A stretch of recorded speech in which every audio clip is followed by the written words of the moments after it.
ದೇವಕಿ ಕೃಷ್ಣನ ಹತ್ತಿರ ಇರುವಾಗ ಕೃಷ್ಣ ಕೇಳ್ತಾನೆ, ಅಮ್ಮ ನಿನಗೇನಾದ್ರೂ ಅಪೇಕ್ಷೆ ಇದ್ದರೆ ಹೇಳು ಅಂತ. ನನಗೊಂದು ಅಪೇಕ್ಷೆ ಇದೆಯೋ, ಬಹಳ ಸರ್ತಿ ಹೇಳಬೇಕು ಕೇಳಬೇಕು ಅಂತ ಅನ್ಕೊಳ್ತೇನೆ, ಆದರೂ ಹೇಗೆ ಕೇಳೋದು ಅಂತ. ನನಗೆ 6 ಜನ ಮಕ್ಕಳು ಹುಟ್ಟಿದ್ರು ಮೊದಲಿಗೆ. ನಾನು ಆ ಮಕ್ಕಳನ್ನೆಲ್ಲ ಮುದ್ದೆ ಆಡಲಿಲ್ಲ. ನಾನು ಮಕ್ಕಳು ಮುದ್ದಾಡೋ ಮೊದಲೇ ಕಂಸ ಒಂದು ಕೊಂದು ಹಾಕಿಬಿಡ್ತಾ ಇದ್ದ. ಹೀಗಾಗಿ ಆ ಮಕ್ಕಳನ್ನು ನೋಡುವ ಆಸೆ ನನಗೆ, ತವಕ ನನಗೆ ಅಂತಂತಾಳೆ ದೇವಕಿ ದೇವಿ. ಅದು ಯಾವಾಗ ನಂತರದಲ್ಲಿ 106 ವರ್ಷ ಕಳೆದ ಮೇಲೆ ಆವಾಗಲೂ ಕೂಡ ಬಯಕೆ ಇರ್ತದ ದೇವಕಿಗೆ ಅಂತಂದರೆ, ಪುತ್ರ ಶೋಕೋ ನಿರಂತರಂ ಅಂತ ಒಂದು ಶಾಸ್ತ್ರದ ಮಾತು. ತಂದೆ ತಾಯಿಯ ವಿಯೋಗ ಆಯಿತು ಅಂತಾದರೆ 1 ವರ್ಷದ ತನಕ ದುಃಖ ಇರುತ್ತಂತೆ. ಹೆಂಡತಿ ತೀರಿ ಹೋದರೆ ಇನ್ನೊಬ್ಬ ಹೆಂಡತಿ ಬರೋ ತನಕ ದುಃಖ ಇರುತ್ತಂತೆ. ಮಗ ಹೋದರೆ ಮಾತ್ರ ಆ ದುಃಖ ಎಂದಿಗೂ ಹೋಗೋದೇ ಇಲ್ಲ ಅಂತಾರೆ. ಪುತ್ರ ಶೋಕ ನಿರಂತರಂ. ಅಂತಹ ದುಃಖ ದೇವಕಿಗಿತ್ತು. ಮಕ್ಕಳನ್ನು ಮುದ್ದೆ ಆಡಲಿಲ್ಲ ನಾನು ಅಂತ ಅನ್ನೋ ದುಃಖ ಇತ್ತು. ಅದಕ್ಕೆ ಕೃಷ್ಣನ ಹತ್ರ ಕೇಳಿಕೊಂಡ್ಲಂತೆ, ನೀನು ಗುರುಪುತ್ರನನ್ನು ತಂದುಕೊಟ್ಟು ಸಂದೀಪಿನಿ ಋಷಿಗಳಿಗೆ ಮಗನನ್ನು ತಂದುಕೊಟ್ಟು ನನಗೆ ಯಾಕೆ ಮಕ್ಕಳನ್ನು ತಂದು ಕೊಡಬಾರದು ಅಂತ. ಕೊಡ್ತೇನಮ್ಮ ಅಂತಂದಂತೆ ಕೃಷ್ಣ. ಮತ್ತೆ ಆ ಶೈಶವಾವಸ್ಥೆಯಲ್ಲಿ ಇರುವಂತಹ ಮಕ್ಕಳನ್ನು 6 ಮಕ್ಕಳನ್ನು ತಂದುಕೊಟ್ಟನಂತೆ. ಆ ಮಕ್ಕಳನ್ನು ನೋಡಿದಾಗ ದೇವಕಿಗೆ ಬಹಳ ಸಂತೋಷ ಆಯ್ತಂತೆ, ಸಂಭ್ರಮದಿಂದ ಎದೆ ಹಾಲುಕ್ಕಿತಂತೆ. ದೇವರ ಸೃಷ್ಟಿ ಹಾಗೆ ತಾನೆ, ಮಕ್ಕಳನ್ನು ನೋಡಿ ತಾಯಿಗೆ ಎದೆ ಹಾಲುಕ್ಕತ್ತೆ. ಆ 6 ಜನ ಮಕ್ಕಳಿಗೆ ಆಗ ದೇವಕಿ ದೇವಿ ಸ್ತನ್ಯಪಾನ ಮಾಡಿಸಿದ್ಲಂತೆ. ಸ್ತನ್ಯಪಾನ ಮಾಡಿಸಿದ್ದರಿಂದ ಕೃಷ್ಣ ಭುಕ್ತ ಸ್ತನಕ್ಷೀರಾಹ. ಅವರೆಲ್ಲ ಏನು ಮಾಡಿದ್ದಾರೆ ಈಗ ಅಂತಂದರೆ, ಕೃಷ್ಣನ ನೈವೇದ್ಯವನ್ನು ಸ್ವೀಕಾರ ಮಾಡಿದ್ದಾರೆ. ಕೃಷ್ಣ ಸ್ತನ್ಯಪಾನವನ್ನು ಹಿಂದೆ ಮಾಡಿದ್ದ. ಈಗ ಈ 6 ಜನ ಮಕ್ಕಳು ಸ್ತನ್ಯಪಾನವನ್ನು ಮಾಡಿದರು. ಅದರಿಂದ ಏನಾಯಿತು, ಅವರಿಗೇನು ಆಸುರ ಪ್ರಭಾವ ಆಗಿತ್ತು, ಅಸುರ ಕುಲದಲ್ಲಿ ಹುಟ್ಟಿ ಬಂದದ್ದರಿಂದಾಗಿ ಅವ್ರಿಗೇನೆಲ್ಲ ದೋಷ ಇತ್ತು ಅದೆಲ್ಲ ದೋಷ ಹೋಯಿತು. ಆ ತಮೋಗುಣ ಎಲ್ಲ ಹೊರಟೋಯ್ತು. ಪರಮಾತ್ಮನ ನೈವೇದ್ಯವನ್ನು ಸ್ವೀಕಾರ ಮಾಡೋದರಿಂದ ತಮೋಗುಣದ ವ್ಯಾಪಾರ ಎಲ್ಲ ದೂರ ಆಗ್ತದೆ. ಅವರಿಗೆ ತತ್ವಜ್ಞಾನ ಉಂಟಾಗಿದೆ. ಅವರೆಲ್ಲರೂ ಕೂಡ ಉದ್ಧತರಾಗ್ತಾ ಇದ್ದಾರೆ. ಇದು ಆ ಷಡ್ಗರ್ಭರ ಕಥೆ. ಹಾಗೆ ಅವರನ್ನೆಲ್ಲರನ್ನೂ ಕೂಡ ಹುಟ್ಟುವಂತೆ ಮಾಡಿ ಆ ದುರ್ಗಾದೇವಿ ಮತ್ತೆ ಮರಣವನ್ನು ಹೊಂದುವಂತೆ ಮಾಡಿದ್ದಾಳೆ. ಇದಾದ ಮೇಲೆ ಶೇಷದೇವರ ಜನನ ಆಗಬೇಕು. ಶೇಷದೇವರು ಬಲರಾಮನಾಗಿ ಹುಟ್ಟಬೇಕು. ಈ ಬಲರಾಮನ ಜನನವೂ ಕೂಡ ಭಾರಿ ಆಶ್ಚರ್ಯಕರ. ಹೇಗೆ, ದೇವಕಿಯ ಗರ್ಭಕ್ಕೆ ಬಂದಿದ್ದಾರೆ ಶೇಷದೇವರು, 3 ತಿಂಗಳಿದ್ದಾರೆ. ಅಲ್ಲಿದ ರೋಹಿಣಿಯ ಗರ್ಭಕ್ಕೆ ಹೋಗ್ತಾ ಇದ್ದಾರೆ. ವಿಜ್ಞಾನ ಸಾಕಷ್ಟು ಮುಂದುವರೆದಿದೆ. ಆದರೆ ಒಬ್ಬರ ಉದರದಲ್ಲಿ ಬೆಳೀತಾ ಇರುವ ಗರ್ಭ ಅದು ಮತ್ತೊಬ್ಬರ ಹೊಟ್ಟೆ ಒಳಗಡೆ ಗರ್ಭದಲ್ಲಿ ಬೆಳೀಬೇಕು ಅಂತನ್ನೋದು ಇವತ್ತಿನ ತನಕ ವಿಜ್ಞಾನದಲ್ಲಿ ಬಂದಿಲ್ಲ. ಅಂತಹ ಒಂದು ಚಮತ್ಕಾರವನ್ನು ಅವತ್ತೇ ದುರ್ಗಾದೇವಿ ಮಾಡ್ತಾ ಇದ್ದಾಳೆ. ದೇವಕಿಯ ಉದರದಲ್ಲಿ 3 ತಿಂಗಳು ಬೆಳೆದ ಗರ್ಭ ಅದು ಮತ್ತೆ ರೋಹಿಣಿಯ ಉದರದಲ್ಲಿ 7 ತಿಂಗಳು ಬೆಳೆದು ಜನನವನ್ನು ಹೊಂದುತ್ತಾ ಇದೆ. ಮೊದಲು ಶೇಷದೇವರಿಗೆ ಅವತಾರ ಮಾಡಬೇಕು ಅಂತ ಪರಮಾತ್ಮನ ಆದೇಶ. ಯಾಕೆ ಹಾಗೆ ಮಾಡಿದ? ಆಜ್ಞಾಪಯಾಮಾಸ ಪುರಾಸ ಶೇಷಂ ಜಜ್ಞೇ ಸ ರೋಹಿಣ್ಯುದರೋದಯಾದ್ರೇ ಸಂಪ್ರೇಷಯಂತಿ ಸ್ಮ ನರೈರ್ನರೇಂದ್ರಾಃ ಶಯ್ಯಾಂ ಸ್ವಕೀಯಾಂ ಪುರತಃ ಪ್ರಯಾಣೇ. ಮೊದಲಿಗೆ ಶೇಷದೇವರು ಯಾಕೆ ಬಂದರು? ವಾದಿರಾಜರು ಬಹಳ ಚಮತ್ಕಾರದಿಂದ ಅದನ್ನು ಹೇಳ್ತಾರೆ. ರಾಜಾಧಿರಾಜ ಬರಬೇಕು ಅಂತಾದರೆ ಮೊದಲು ತಾನು ಬರೋದಿಲ್ಲ, ಮೊದಲು ಅವನ ಪರಿವಾರದವರು ಬರ್ತಾರೆ. ಬಂದು ರಾಜ ಬರುವ ಮೊದಲು, ಇವತ್ತಿಗೂ ನೋಡಿ, ಒಬ್ಬ ಮಂತ್ರಿಗಳು ಮತ್ತೊಬ್ಬರು ಬರಬೇಕು ಅಂತಾದರೆ ಎಲ್ಲ ಮೊದಲು ಬಂದು ಪರಿಶೋಧನೆ ಮಾಡ್ತಾರೆ. ಎಲ್ಲ ಕಡೆಯಲ್ಲಿಯೂ ಕೂಡ ಪರೀಕ್ಷೆ ಮಾಡ್ತಾರೆ. ಎಲ್ಲ ಸ್ಥಳ ಶುದ್ಧಿ ಇದೆಯಾ ಅಂತ ಪರೀಕ್ಷೆ ಮಾಡಿ ಸ್ಥಳ ಶುದ್ಧವಾಗಿದೆ ಅಂತ ಅವರು ನಿರ್ಣಯವನ್ನು ಕೊಟ್ಟ ಮೇಲೆ ಆಮೇಲೆ ಮಂತ್ರಿಗಳು ಬರುತ್ತಾರೆ. ಅಲ್ಲಿಯ ತನಕವೂ ಕೂಡ ಮಂತ್ರಿಗಳು ಬರೋದಿಲ್ಲ. ಹಾಗೆ ಇದು ಸಾಮಾನ್ಯ ಮಂತ್ರಿ ಬರ್ತಾ ಇರೋದಲ್ಲ, ರಾಜಾಧಿರಾಜನಾಗಿರುವಂತಹ ಜಗತ್ಪತಿಯಾಗಿರುವಂತಹ ಪರಮಾತ್ಮನೇ ಬರ್ತಾ ಇದ್ದಾನೆ. ಪರಮಾತ್ಮ ಬರಬೇಕು ಅಂತಾದರೆ ಆವಾಗ ಸ್ಥಳ ಶುದ್ಧಿ ಇದೆಯೋ ಇಲ್ಲೊಂದು ಪರೀಕ್ಷೆ ಆಗಬೇಕು. ಅದಕ್ಕಾಗಿ ಪರಮಾತ್ಮ ಶೇಷದೇವರನ್ನು ಕಳಿಸಿದ್ದಾನಂತೆ. ಸ್ಥಳ ಶುದ್ಧಿ ಆಗಬೇಕು. ಅದಾದ ಮೇಲೆ ರಾಜ ಬಂದ ಮೇಲೆ, ರಾಜ ಬಂದು ನಿಂತಿದ್ದಾನೆ, ಅವನಿಗೆ ಏನು ಆಸನ ಬೇಕೋ, ಅವನಿಗೇನು ಹಾಸಿಗೆ ಬೇಕೋ ಅದೆಲ್ಲ ಬಂದ ಮೇಲೆ ಅವನು ಕಾದ ಮೇಲೆ ಬರೋದಲ್ಲ. ಅವನು ಬರೋ ಮೊದಲೇ ಅವನಿಗೆ ಬೇಕಾದ ವಸ್ತುಗಳೆಲ್ಲವೂ ಕೂಡ ಮೊದಲೇ ಬರಬೇಕು. ಕೃಷ್ಣ ಬರ್ತಾ ಇದ್ದಾನೆ ಅಂತಂದರೆ ಕೃಷ್ಣ ಬರೋ ಮೊದಲೇ ಅವನ ಹಾಸಿಗೆ ಬರಬೇಕು. ಅದಕ್ಕಾಗಿ ಈ ಶೇಷದೇವರು ಮೊದಲಿಗೆ ಬರ್ತಾ ಇದ್ದಾರೆ ಅಂತ ಹೇಳ್ತಾ ಇದ್ದಾರೆ. ಹೀಗೆ ಶೇಷದೇವರ ಅವತಾರ ಮೊದಲಿಗೆ ಆಗ್ತಾ ಇದೆ. ರೋಹಿಣೀ ದೇವಿಯೂ ಕೂಡ ತಪಸ್ಸನ್ನು ಮಾಡಿದ್ದಾಳೆ. ಯಶೋಧಾದೇವಿ ಅಲ್ಲಿ ಪರಮಾತ್ಮ ಮಗನಾಗಿ ಬೆಳೆದಿದ್ದಾನೆ. ದೇವಕೀ ದೇವಿಯಲ್ಲಿ ಮಗನಾಗಿ ಅವತರಿಸಿದ್ದಾನೆ. ಯಾಕೆ ಅಂತಂದರೆ ಆ ದೇವಕಿ ಮೂಲತಃ ಯಾರು? ಅದಿತಿ. ಅದಿತಿ, ನಂತರದಲ್ಲಿ ಪೃಶ್ನಿ, ನಂತರದಲ್ಲಿ ಅವಳೇ ಈಗ ದೇವಕಿಯಾಗಿ ಬಂದಿದ್ದಾಳೆ. ಅವರೆಲ್ಲ ತಪಸ್ಸನ್ನು ಮಾಡಿದವರು. ಪರಮಾತ್ಮನೇ ಮಗನಾಗಿ ಬರಬೇಕು ಅಂತ ತಪಸ್ಸನ್ನು ಮಾಡಿದವರು. ಹೀಗಾಗಿ ಪರಮಾತ್ಮ ಅಲ್ಲಿ ಮಗನಾಗಿ ಬರ್ತಾ ಇದ್ದಾನೆ. ಇನ್ನು ಯಶೋಧ ಯಾರು ಅಂತಂದರೆ ಧರಾ ಅಂತನ್ನುವ ದೇವತೆ. ಅವರು ತಪಸ್ಸನ್ನು ಮಾಡಿದ್ದಕ್ಕೆ ಅಲ್ಲಿ ಪರಮಾತ್ಮ ಯಶೋದೆಯಲ್ಲಿ ಪರಮಾತ್ಮ ಇದ್ದಾನೆ. ಇನ್ನು ರೋಹಿಣಿಯೂ ಕೂಡ ತಪಸ್ಸನ್ನು ಮಾಡಿದ್ದಾಳೆ. ಅದಕ್ಕಾಗಿ ಪರಮಾತ್ಮ ಅವಳಿಗೂ ಕೂಡ ಕೀರ್ತಿಯನ್ನು ಕೊಡಬೇಕು. ರೋಹಿಣಿ ಪುತ್ರ ಅನ್ನುವ ಕೀರ್ತಿಯನ್ನು ಕೊಡಬೇಕು. ಅದಕ್ಕಾಗಿ ಬಲರಾಮ ದೇವರನ್ನಾಗಿ ಮೊದಲು ಪರಮಾತ್ಮ ಶೇಷದೇವರನ್ನು ಕಳಿಸಿದ್ದಾನೆ. ಅಲ್ಲಿ ಶೇಷದೇವರು ಬಂದರೆ ಹೊರತಾಗಿ ಪರಮಾತ್ಮ ಬರಲಿಲ್ಲಲ್ಲ. ರೋಹಿಣಿ ಪುತ್ರ ಅಂತ ಪರಮಾತ್ಮ ಹೇಗಾದ?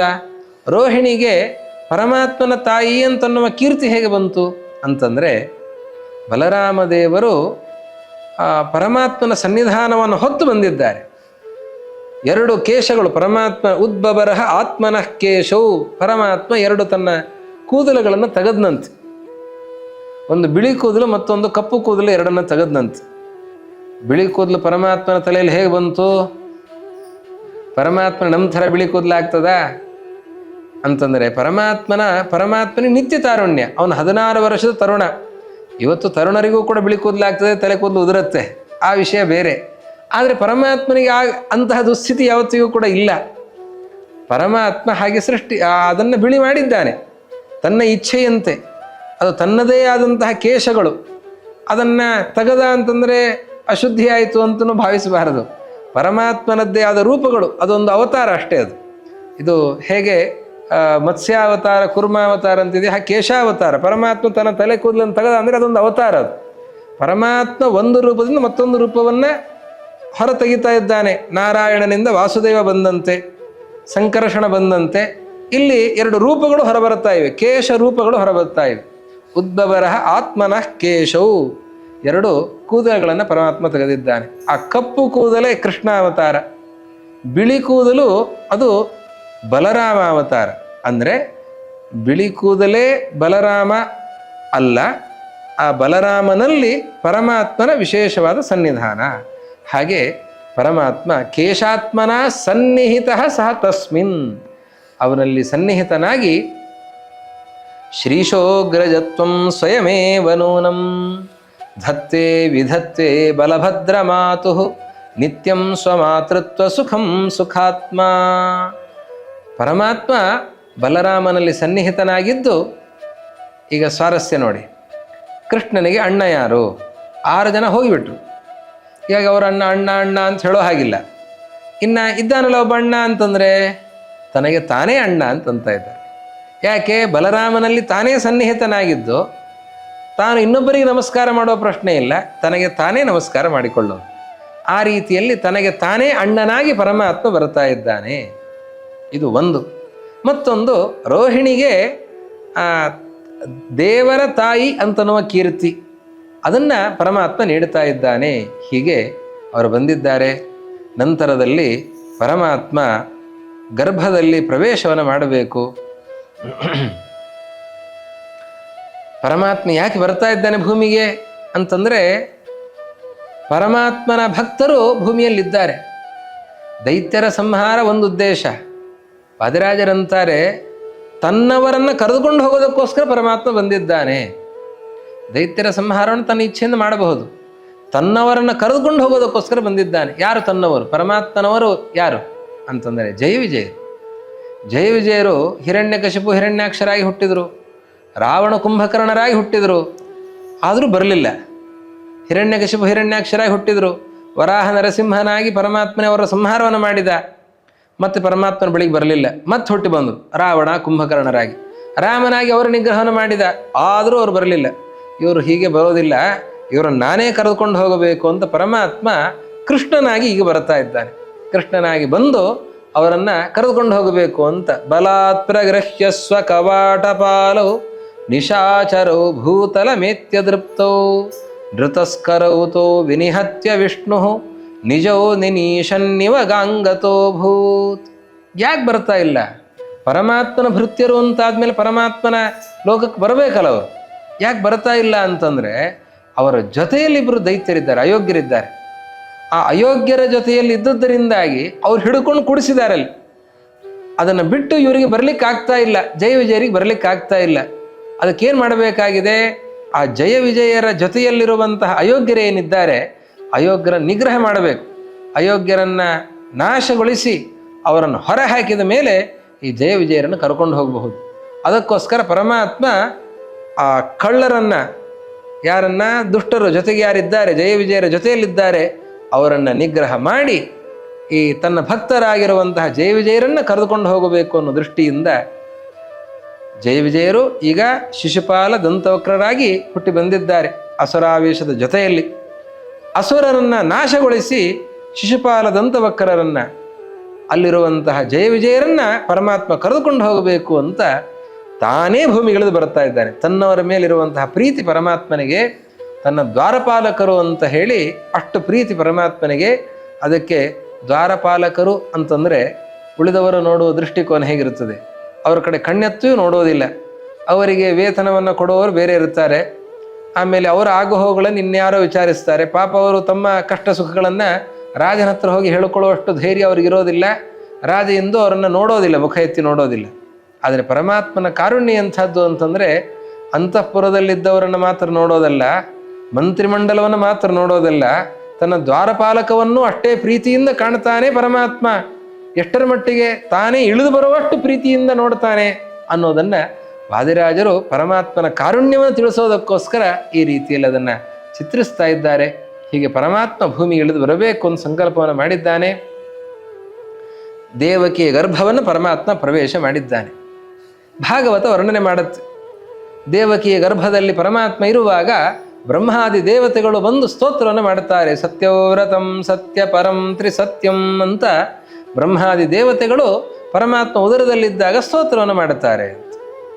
ವಾದಿರಾಜರಂತಾರೆ, ಪರಮಾತ್ಮ ಉದರದಲ್ಲಿದ್ದಾಗ ದೇವತೆಗಳು, ಬ್ರಹ್ಮಾದಿ ದೇವತೆಗಳು ಬಂದು ಯಾಕೆ ಸ್ತೋತ್ರ ಮಾಡಬೇಕಾಗಿತ್ತು? ಅವ್ರಿಗೇನು ಸ್ತೋತ್ರ ಮಾಡಲಿಕ್ಕೇನು ಬೇರೆ ಜಾಗ ಸಿಗಲಿಲ್ವಾ? ಯಾವುದಾದ್ರೂ ದೇವಸ್ಥಾನಕ್ಕೆ ಹೋಗಿ ಎಲ್ಲ ಸ್ತೋತ್ರ ಮಾಡಬಹುದಾಗಿತ್ತು ತಾನೇ. ತಾವೇ ಮನೆಯಲ್ಲಿ ದೇವರ ಪೂಜೆಯನ್ನು ಮಾಡಿ ಎಲ್ಲ ಸ್ತೋತ್ರ ಮಾಡಬಹುದಾಗಿತ್ತು, ಆರಾಧನೆ ಮಾಡಬಹುದಾಗಿತ್ತು.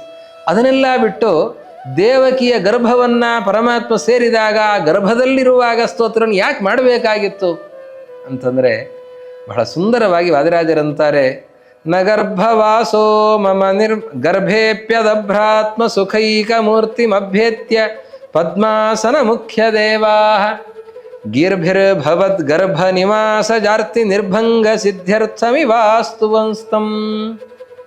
ದೇವತೆಗಳೆಲ್ಲ ಆ ಗರ್ಭಕ್ಕೆ ಬಂದು ಯಾಕೆ ಸ್ತೋತ್ರ ಮಾಡ್ತಾರೆ? ಗರ್ಭಸ್ತುತಿ ಅಂತಲೇ ಕರೀತಾರೆ. ಕೃಷ್ಣ ಗರ್ಭದಲ್ಲಿದ್ದಾಗ ಸ್ತೋತ್ರವನ್ನು ಮಾಡಿದ್ದಾರೆ ಅಂತ. ಯಾಕೆ ಸ್ತೋತ್ರ ಮಾಡುತ್ತಾರೆ ಅಂತಂದರೆ ದೇವತೆಗಳು ಪರಮಾತ್ಮನ ಕೇಳ್ಕೊಳ್ತಾರಂತೆ, ದೇವರೇ ನೀನು ಇಲ್ಲಿದ್ದು ಹೇಗಿದ್ದಿ? ನೀನು ಇಲ್ಲದಂತಿದ್ದಿ. ಉಳಿದವರು ಗರ್ಭದಲ್ಲಿದ್ದರೆ ಎಷ್ಟೆಲ್ಲ ದುಃಖಗಳನ್ನು, ನೋವುಗಳನ್ನು ಅನುಭವಿಸ್ತಾರೆ. ಅವರಿಗೆ ತಾಯಿ ಅನೇಕ ಆಹಾರಗಳನ್ನು ಸ್ವೀಕಾರ ಮಾಡ್ತಾ ಇರ್ತಾಳೆ. ಗರ್ಭದಲ್ಲಿ, ಉದರದಲ್ಲಿ ಅನೇಕ ಕ್ರಿಮಿಕೀಟಗಳಿರುತ್ತವೆ. ಆ ಕ್ರಿಮಿಕೀಟಗಳು ಈ ಗರ್ಭದ ಕೋಶಕ್ಕೆ ಕಚ್ಚುತ್ತಾ ಇರ್ತವೆ. ಅಲ್ಲಲ್ಲಿ ಕಚ್ಚಿದಾಗ ಏನಾಗುತ್ತೆ? ಗಾಯ ಆಗತ್ತೆ. ಅದು ಆ ಗರ್ಭಕೋಶಕ್ಕೆ ಅಂಟಿಕೊಂಡು ಶಿಶುವಿನ ಶರೀರ ಇರ್ತದೆ. ಅದು ಬಹಳ ಕೋಮಲವಾಗಿರುವಂತಹ ಶರೀರ. ಹುಟ್ಟಿದ ಮಕ್ಕಳ ಚರ್ಮವನ್ನು ಮುಟ್ಟುವಾಗಲೇ ಭಯ ಆಗುತ್ತೆ, ಅಷ್ಟು ಕೋಮಲವಾಗಿರುತ್ತದೆ. ಇನ್ನು ಗರ್ಭದಲ್ಲಿರುವಂತಹ ಶಿಶುವಿನ ಚರ್ಮ ಬಹಳ ಕೋಮಲ. ಅಂತಹ ಚರ್ಮಕ್ಕೆ ಈ ಕ್ರಿಮಿಗಳು ಕಚ್ಚಿದಾಗ ಗಾಯ ಆಗತ್ತೆ. ತಾಯಿ ಬಯಕೆ ಅಂತ ಹೇಳಿ ಹುಳಿ, ಉಪ್ಪು, ಖಾರ, ಬಗೆ ಬಗೆಯ ಪದಾರ್ಥಗಳನ್ನು ತಿಂತಾ ಇರ್ತಾಳೆ. ಬಗೆ ಬಗೆಯ ಪದಾರ್ಥಗಳನ್ನು ಮಾಡಿಸಿ ತಿನ್ನಿಸ್ತಾ ಇರ್ತಾರೆ, ನಿನಗೆ ಬಯಕೆ ಇದೆ ಅಂತ ಹೇಳಿ. ಆ ರೀತಿಯಲ್ಲಿ ತಾಯಿ ಸಂಭ್ರಮದಿಂದ ಆ ಪದಾರ್ಥಗಳನ್ನು ತಗೊಳ್ಳುವಾಗ ಆ ಗಾಯದ ಮೇಲೆ ಆ ಖಾರ ಉಪ್ಪು ತಾಗಿದರೆ ಅದು ಎಂತಹ ವೇದನೆ ಆಗುತ್ತೆ. ಗರ್ಭದಲ್ಲಿರುವಂತಹ ಶಿಶು ಮೂರ್ಛನೆ ಹೋಗುತ್ತೆ, ಅಷ್ಟು ವೇದನೆ ಆಗುತ್ತೆ. ಇದು ಯಾರೋ ಒಬ್ಬರಿಗೆ ಆಗೋದಲ್ಲ, ಗರ್ಭದಲ್ಲಿ ಸೇರುವಂತಹ ಎಲ್ಲ ಜೀವರಿಗೂ ಇಂತಹ ಹಿಂಸೆಗಳಾಗ್ತವೆ. ಎಲ್ಲರೂ ಕೂಡ ಇಂತಹ ನೋವುಗಳನ್ನು ಉಂಡೇ ಬರಬೇಕು. ನಾವೆಲ್ಲ ಇಂತಹ ದುಃಖಗಳನ್ನು ಹಿಂದೆ ಅನೇಕ ಜನ್ಮಗಳಲ್ಲಿ ಉಂಡಿದ್ದೇವೆ, ಈ ಜನ್ಮದಲ್ಲೂ ಅನುಭವಿಸಿ ಬಂದಿದ್ದೇವೆ, ಮುಂದಿನ ಅನೇಕ ಜನ್ಮಗಳಲ್ಲಿ ಇಂತಹ ದುಃಖವನ್ನು ಅನುಭವಿಸಲಿಕ್ಕಿದ್ದೇವೆ. ದೇವತೆಗಳಂತಾರಂತೆ, ನಾವು ಹಿಂದೆ ಎಷ್ಟು ಜನ್ಮ ದುಃಖ ಅನುಭವಿಸಿದ್ದೆವು, ಮತ್ತೆ ಇನ್ನು ಮುಂದೆ ಇಂತಹ ದುಃಖ ಆಗೋದು ಬೇಡ. ಅದಕ್ಕೇನು ಮಾಡಬೇಕು? ದೇವರಲ್ಲಿ ಕೇಳ್ಕೊಳ್ಬೇಕು. ದೇವರಲ್ಲಿ ಯಾವಾಗ ಕೇಳ್ಕೊಳ್ಬೇಕು? ಗರ್ಭದಲ್ಲಿದ್ದಾಗಲೇ ಕೇಳಬೇಕು ಅಂತ. ಗರ್ಭದಲ್ಲಿದ್ದಾಗಲೇ ನೋಡಪ್ಪ, ನೀನು ಗರ್ಭದಲ್ಲಿದ್ದಾಗಲೂ ಕೂಡ ಇಂತಹ ದುಃಖ ನಿನಗಿಲ್ಲ, ನಮಗೂ ಹಾಗೆ ಆ ದುಃಖ ಆಗದಿರುವಂತೆ ನೀನು ಅನುಗ್ರಹ ಮಾಡು ಅಂತ ಅನ್ನೋದಕ್ಕೆ, ಕೇಳೋದಕ್ಕೆ ಸರಿಯಾದಂತಹ ಸಮಯ ಯಾವುದು ಅಂತಂದರೆ ಗರ್ಭದಲ್ಲಿರುವಂತಹ ಕಾಲವೇ. ಅದಕ್ಕಾಗಿ ಅವರು ಗರ್ಭದಲ್ಲಿದ್ದಾಗ ಸ್ತೋತ್ರವನ್ನು ಮಾಡುತ್ತಾರೆ. ದೇವರು ಗರ್ಭದಲ್ಲೂ ಇರುತ್ತಾನೆ, ಹೊರಗಡೆನೂ ಇರುತ್ತಾನೆ, ಅವನಿಗೆ ದುಃಖವೇ ಇಲ್ಲ. ಅವನ ಆನಂದ ಮೂರ್ತಿ. ಅವನು ಎಲ್ಲಿದ್ದರೂ ಅಷ್ಟೇ, ಅವನು ಒಳಗಿದ್ದರೂ ಅಷ್ಟೇ, ಹೊರಗಿದ್ದರೂ ಅಷ್ಟೇ, ಪ್ರತಿಯೊಂದು ಸ್ಥಳದಲ್ಲಿಯೂ ಕೂಡ ಆನಂದವಾಗಿದ್ದಾನೆ. ಕ್ಷೀರ ಸಮುದ್ರದಲ್ಲಿ ಇದ್ದರೂ ಅಷ್ಟೇ, ಉಪ್ಪಿನ ಸಮುದ್ರದಲ್ಲಿದ್ದರೂ ಅಷ್ಟೇ, ಎಲ್ಲಿದ್ದರೂ ಕೂಡ ಪರಮಾತ್ಮ ಆನಂದಮಯನಾಗಿದ್ದಾನೆ. ಅವನಿಗೆ ಯಾವುದೇ ರೀತಿಯಾದಂತಹ ದುಃಖಗಳಿಲ್ಲ. ನಾವು ಗರ್ಭದಲ್ಲಿರುತ್ತೇವೆ, ದುಃಖ ಆಗೋದಿಲ್ಲ ಅಂತನೋ ಸ್ಥಿತಿ ಇದೆಯಾ? ಅದು ಮಾತ್ರ ಇಲ್ಲವೇ ಇಲ್ಲ. ಗರ್ಭಕ್ಕೆ ಹೋದರೆ ದುಃಖ ಆಗೋದೆ, ಪರಮಾತ್ಮನಂತೆ ನಾವು ಆಗೋದಿಲ್ಲ. ನಮಗೆ ಗರ್ಭದ ದುಃಖ ಬೇಡ ಅಂತಂದ್ರೆ ಏನರ್ಥ? ಮುಂದೆ ಹುಟ್ಟೇ ಬೇಡ ಅಂತ ಅರ್ಥ. ಆ ರೀತಿಯಲ್ಲಿ ಪ್ರಾರ್ಥನೆಯನ್ನು ದೇವತೆಗಳು ಮಾಡ್ತಾ ಇದ್ದಾರೆ ಗರ್ಭದಲ್ಲಿ ಪರಮಾತ್ಮ ಇದ್ದಾಗ. ಹಾಗೆ ಪರಮಾತ್ಮ ಅದನ್ನು ಮನ್ನಿಸ್ತಾ ಇದ್ದಾನೆ. ನಂತರದಲ್ಲಿ ಯೋಗ್ಯವಾದ ಕಾಲದಲ್ಲಿ ಪರಮಾತ್ಮ ಶ್ರೀಕೃಷ್ಣ ಅವತಾರವನ್ನು ಮಾಡ್ತಾ ಇದ್ದಾನೆ. ನಾರಾಯಣ ಶ್ರೀಕೃಷ್ಣನಾಗಿ ಅವತಾರವನ್ನು ಮಾಡ್ತಾ ಇದ್ದಾನೆ. ಅಥೋ ಜಯಂತ್ಯಾಮುದಭೂನ್ನಿಶೀಥೆ ಶಶೀವ ದೇವಕ್ಯುದರೋದಯಾದ್ರೇ ದಿಗಷ್ಟಕೆ ರಾತ್ರಿ ಚರಾಂಜಿಗೀಶೋ ತಿಥಿರ್ನಿಶಾಸಾ ಚ ಗುಣೋಚಿತೈವ. ಪರಮಾತ್ಮ ಸರಿಯಾಗಿ ಯಾವಾಗ ಅವತಾರವನ್ನು ಮಾಡುತ್ತಾನೆ ಅಂತಂದರೆ, ಅವನು ಸಿಂಹಸ್ಥಿತೆ, ಸಿಂಹದಲ್ಲಿ ರವಿ ಇದ್ದಾಗ, ಹಾಗೆ ಶ್ರಾವಣ ಮಾಸ ಆವಾಗ ಎರಡೂ ಕೂಡ ಸೇರಿತ್ತು. ಶ್ರಾವಣ ಮಾಸದ ಕೃಷ್ಣ ಪಕ್ಷ ಅದು ಸಿಂಹ ಮಾಸವೂ ಕೂಡ, ಸೌರಮಾನದಿಂದ ಸಿಂಹ ಮಾಸ, ಚಾಂದ್ರಮಾನದಿಂದ ಶ್ರಾವಣ ಮಾಸ. ಅದರ ಕೃಷ್ಣ ಪಕ್ಷದ ಅಷ್ಟಮಿ ಅರ್ಧರಾತ್ರಿಯ ಸರಿಯಾದ ಹೊತ್ತಿನಲ್ಲಿ ಶ್ರೀಕೃಷ್ಣನ ಅವತಾರ ಆಗ್ತಾ ಇದೆ. ತಮದ್ಭುತಂ ಬಾಲಕಮಂಬುಜೇಕ್ಷಣಂ ಚತುರ್ಭುಜಂ ಶಂಖ ಗದಾದ್ಯುದಾಯುಧಂ ಶ್ರೀವತ್ಸಲಕ್ಷ್ಮಂಗಲಶೋಭಿಕೌಸ್ತುಭಂ ಪೀತಾಂಬರಂ ಸಾಂದ್ರಪಯೋಧ ಸೌಭಗಂ ಮಹಾರ್ಹ ವೈಡೂರ್ಯ ಕಿರೀಟ ಕುಂಡಲ ತ್ವಿಷಾ ಪರಿಶ್ವಕ್ತ ಸಹಸ್ರಕುಂತಲಂ ಉದ್ದಾಮ ಕಾಂಚಂಗದ ಕಂಕಣಾದಿಭಿರ ವಿರೋಚಮಾನಂ ವಸುದೇವ ಐಕ್ಷತ. ಶ್ರೀಕೃಷ್ಣ ಅವತಾರ ಆಗ್ತಾ ಇದೆ. ಅದ್ಭುತನಾದಂತಹ ಬಾಲಕ ಪರಮಾತ್ಮ ಪ್ರಕಟನಾಗಿದ್ದಾನೆ. ಅದ್ಭುತ, ಆಶ್ಚರ್ಯಕರ. ಯಾಕೆ? ಯಾವ ಮಕ್ಕಳು ಹೀಗೆ ಬರಲ್ಲ, ಆದ್ದರಿಂದ ಆಶ್ಚರ್ಯಕರನೇ.